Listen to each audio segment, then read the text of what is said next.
I taught math in a Chicago Public District neighborhood high school. For 8 years I taught there.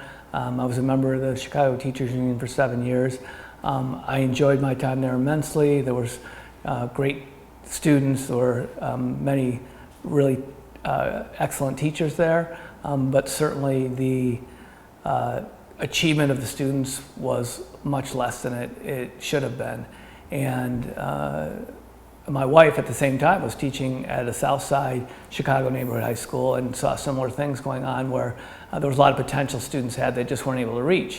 And we thought the two biggest reasons were that the school culture was such that it was both negative and disruptive, and it made it hard to teach and it made it hard for students to learn. And secondly, the average quality of teacher we thought could be much higher.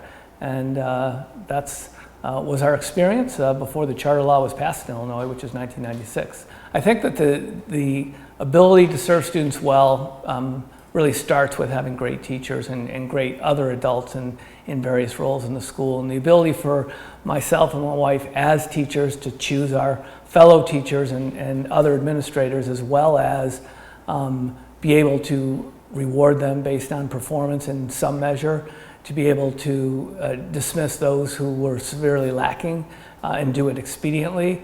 All of those really enhanced our ability to have a higher quality of teacher on average at our first school, and I think that's continued as we've served more and more students through now 17 high schools.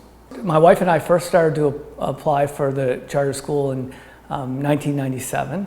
My wife, Tanya, had worked with two teachers who had applied for and received one of the very first charter schools in Chicago called ACT Charter. That was my first exposure to charters, and I was able to see what they were doing on their design. They weren't open yet, but they had done the application, and then we were able to visit some charters that were already open across the country, and in 97 and 98 we took trips to Boston and to New York. The first charter school that I saw was City on the Hill in Boston, Massachusetts, and the second was the Academy of the Pacific Rim.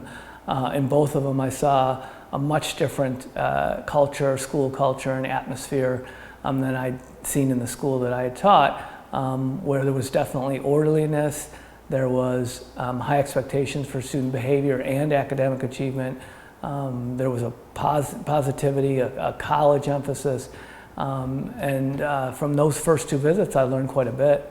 I did not go to New York, but I know some of our fellow teachers went to a New York trip and saw many schools there. In Chicago in 98, schools like Perspectives and North Lawndale College Prep were now open, and I visited them and saw, I remember school uniforms was one thing I thought that, yeah, that seems to work well in a charter school. And also saw, again, a real big emphasis on social emotional support and college-going culture.